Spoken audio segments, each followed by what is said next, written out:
पूरे 6 पेपर का काम करके चलना है। तो आप फेल नहीं हो सकते, पहला गोल्डन रूल है अगर आपको एग्जाम निकालना है। पहला, फेल नहीं होना। दूसरा, 40% मिनिमम, देने उसी की कोरोलरी। अब 40% मिनिमम करने के लिए वो वाले टॉपिक उठाना है जहां तुम्हारा ऑलरेडी कमांड है, आप डायरेक्ट राइटिंग करना चालू करो। अब जरूरी नहीं है कि जो आपने 40% सिलेबस लिया है, ये पूरा का पूरा 40% सिलेबस आपका उसमें कवर हो जाए। आप 50% सिलेबस लोगे, आप 60% सिलेबस लोगे, तब जाके आपका ये काम कंप्लीट होगा।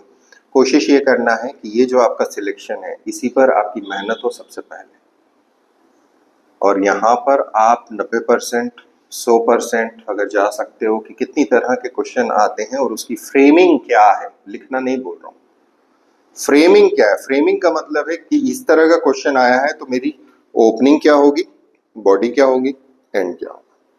तो दो चीजें खास हो जाती हैं, ओपनिंग और एंड।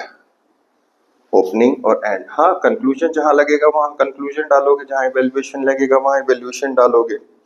अगर कहीं पॉजिटिव नेगेटिव लिखने को आ गया, एडवांटेजेस डिसएडवांटेजेस लिखने को आ गया, तो वो डालोगे। बॉडी पार्ट अलग होता है, बॉडी तो कॉमन होती है और बॉडी सब लोग बनाते हैं। भाई अगर मैं एक सा बोलूं कि फंडामेंटल राइट्स का अगर आप आंसर लिख रहे हो तो फंडामेंटल राइट्स आप चेंज नहीं कर सकते।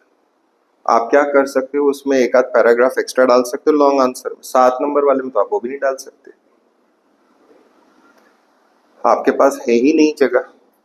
तो आप ओपनिंग को जब आप वर्क करोगे, तो जब बहुत ज्यादा उसको बैठ के सोच के लिखने की कोशिश करोगे, तब जाके आपकी ओपनिंग बनेगी कि वो छोटी हो सके एक लाइन के अंदर। और पावरफुल, पावरफुल कैसे बनती है इंग्लिश मीडियम के अंदर, बड़ा आसान होता है। कॉमा लगाइए, आप फंसा दीजिए कीवर्ड्स, 2-3 कीवर्ड्स लगाइए और सेंटेंस बना दीजिए, नॉट मोर देन दैट। फिर वो ज्यादा ओवर लगने लगता है, छप्पन भोग नहीं खवाता लोगों से।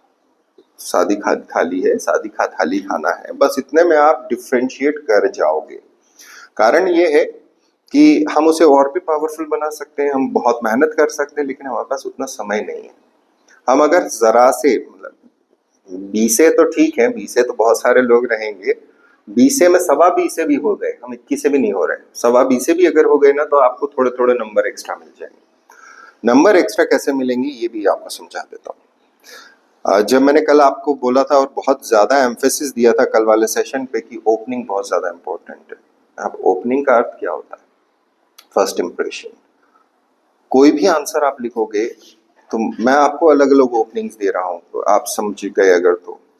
1857 का भी एग्जाम्पल उठाया था, तो उसी के ऊपर बात करता हूँ। 1857 पे आपको सिंपल एक क्वेश्चन दे सकता है, डिस्क्राइब, सिंपल एक वर्ड दे दिया, सिंपल, इसमें एनालिटिकल भी नहीं डाला, कमेंट भी नहीं डाला, कुछ भी नहीं डाला। डिस्क्राइब द रिवोल्ट ऑफ 1857 या फर्स्ट वॉर ऑफ इंडिपेंडेंस, कुछ भी दे दिया। इसके अंदर इवेंट्स भी आएंगे। तो ये जनरल है, तो जनरल की ओपनिंग क्या है, जनरल की ओपनिंग क्या है।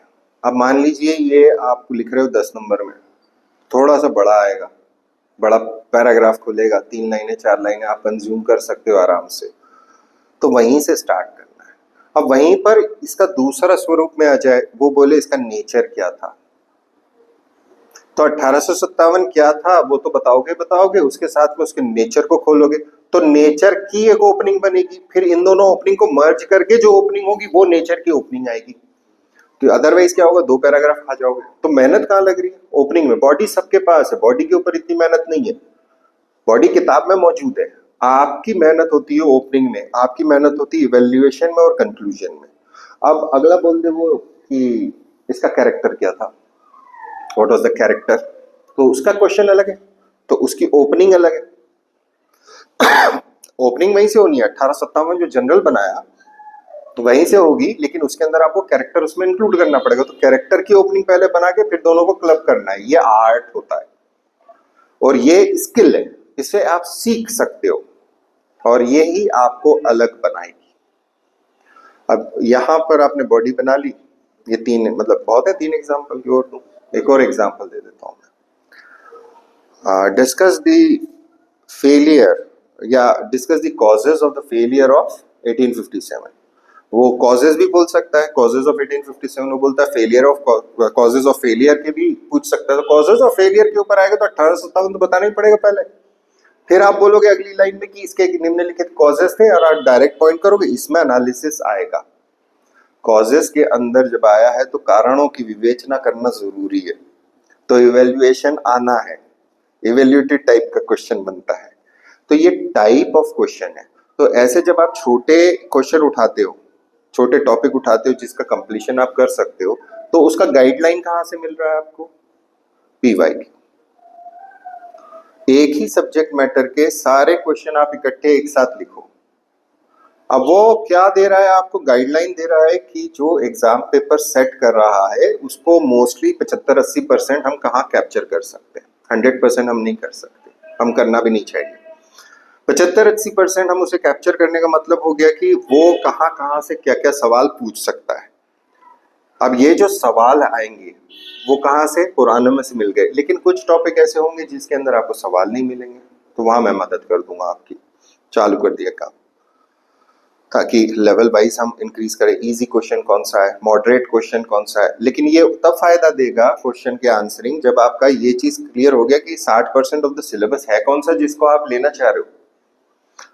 प्लस अब हम इसमें आगे जब पढ़ने लगे तो क्वेश्चन को जमाना कैसे, जो पीवाईक्यू है आपको उसको पहले कॉपी में लिखना है सारे। अब यहाँ ये मत सोचना कि सिर्फ एमपीपीएससी के लिखो, कारण एनालिटिकल क्वेश्चन यूपीएससी में आता है वो आपसे मिस हो जाएगा। और एनालिटिकल क्वेश्चन इसलिए करना जरूरी है क्योंकि वो कंडेंस कराता है, वो छोटा कराता है, और छोटा कराएगा तो अपने आप